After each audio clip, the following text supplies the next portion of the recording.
Hi friends, welcome back to our channel. దేశంలోనే తొలి steel road గుజరాత్లోని సూరత్లో వినియోగంలోకి వచ్చింది. హజిరా పరిశ్రమ ప్రాంతంలో సిఎస్ఐఆర్, సిఆర్ఆర్ఐ, స్టీల్ మంత్రిత్వ శాఖ, నీతి ఆయోగ పాలసీ కమిషన్ల కృషితో ఈ రోడ్డు నిర్మాణం జరిగింది.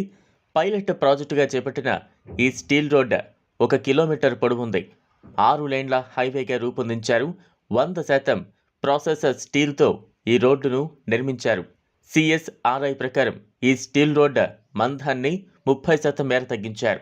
వర్షాకాలంలో రోడ్లు ధ్వంసం కాకుండా ఉండేందుకు ఇది అనువుగా ఉంటుందని భావిస్తున్నారు. ఒకప్పుడు ఈ రోడ్డు చాలా దారుణంగా ఉండేది. వేలాది లారీలు వచ్చి వెళుతుండేవి. పూర్తిగా ఉక్కు వ్యర్థాలతో రోడ్డును నిర్మించారు. ఇప్పుడు 1000కి పైగా లారీలు భారీ బరువుతో కూడిన వస్తువులు మోసుకుని దీని మీద వెళుతున్నాయి. ఈ స్టీల్ రోడ్డు ఏమాత్రం చెక్కు చెదరలేదు అని సిఆర్ఆర్ఐ శాస్త్రవేత్త సతీష్ పాండే వెల్లడించారు. ఈ ప్రయోగంతో రోడ్డు నిర్మాణ ఖర్చులు 30% తగ్గవచ్చని, రోడ్లు మరింత శక్తివంతంగా కూడా అవుతాయని సతీష్ పేర్కొన్నారు.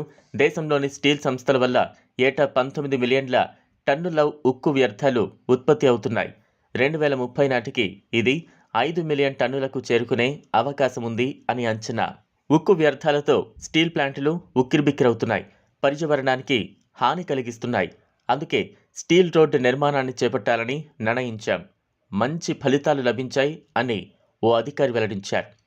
పైలట్ ప్రాజెక్టుగా చేపట్టిన ఈ స్టీల్ రోడ్ సక్సెస్ సాధించడంపై ప్రభుత్వం సంతోషం వ్యక్తం చేసింది. మరిన్ని రోడ్లు, హైవేలను స్టీల్ వ్యర్థాలతో నిర్మించేందుకు ప్రణాళికలు రచిస్తోంది. అయితే దేశవ్యాప్తంగా ప్రతి ఏటా 19 మిలియన్ టన్నుల స్టీల్ వ్యర్థాలు వివిధ కర్మాగారాల నుంచి ఉత్పత్తి అవుతున్నాయి. ఇవి అత్యంత ప్రమాదకరంగా రసాయనిక ద్రవాలను మేళవించుకుని సమీపంలోని పంట పొలాలకు, భూగర్భ జలాలకు జారుకుని పర్యావరణానికి, భూసారానికి నష్టం కలిగిస్తున్నాయి.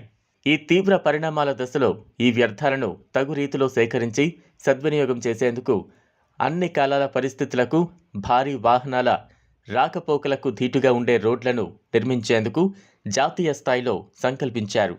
సో అది ఫ్రెండ్స్, మరి ఈ పురోగతి గురించి మీరేమనుకుంటున్నారో కామెంట్ బాక్స్లో కామెంట్ చేయండి. అండ్ వీడియో నచ్చితే లైక్ చేసి మరిన్ని అప్డేట్స్ కోసం మా ఛానల్ని సబ్స్క్రైబ్ చేసుకోండి. ధన్యవాదాలు.